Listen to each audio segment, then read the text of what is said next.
এবার ঈদে মুক্তি পেতে যাচ্ছেন আব্দুন নূর সজল অভিনীত জিন 3 সিনেমা। তার বিপরীতে দেখা যাবে নুসরাত ফারিয়াকে। জিন 3 সিনেমার কন্যা গান প্রকাশিত হয়েছে। পথে পথে হাসি মেখে ফুলেরা ঘ্রাণ ছড়ালো, উড়ে উড়ে কুহু সুরে পাখিরা গান শোনালো, এমন মিষ্টি কথায় কন্যা শিরোনামের গানটি ইতিমধ্যে প্রকাশ্যে এসেছে, যেখানে দেখা গেছে রঙের আধিক্য, দৃশ্যায়নে উৎসবের ছাপ যেন জাঁকজমক করে তুলেছে চারপাশ।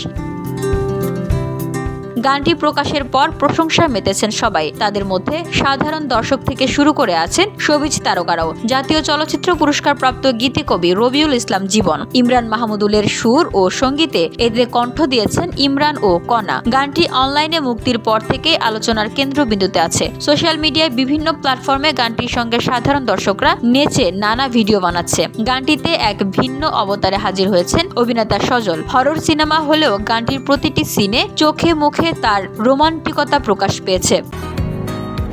বসুন্ধরা, উত্তরা, বনশ্রী, কুড়িল ও বাড্ডা সহ রাজধানীর বিভিন্ন স্থানে অভিজাত ও অত্যাধুনিক মানের ফ্ল্যাট কেনার এক নির্ভরযোগ্য প্রতিষ্ঠান প্লেজেন্ট প্রপার্টিজ লিমিটেড।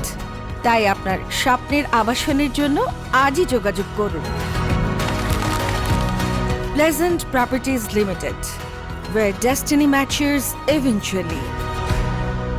যেন গানটির কথা ও পরিবেশের সঙ্গে একেবারে মিলেমিশে একাকার হয়েছিলেন তিনি। শুধু তাই নয়, নাচেও কম যাননি এই অভিনেতা। নুসরাত ফারিয়ার সঙ্গে পাল্লা দিয়ে সমান তালে নেচে দর্শকদের প্রশংসায় ভাসছেন তিনি। অল্প সময়ে গানটি নিয়ে সবার এত ভালোবাসা পেয়ে বেশ আপ্লুত সজল। এ ব্যাপারে তিনি বলেন, আসলে এত অল্প সময়ে দর্শকদের এত ভালোবাসা পাবো গানটি দিয়ে তা বুঝতে পারিনি। আমাদের কষ্ট তখনই সার্থক হবে যখন ছবিটি সবাই মিলে দলে বলে হলে গিয়ে ছবিটি দেখে ভালো মন্দ মতামত দেবেন।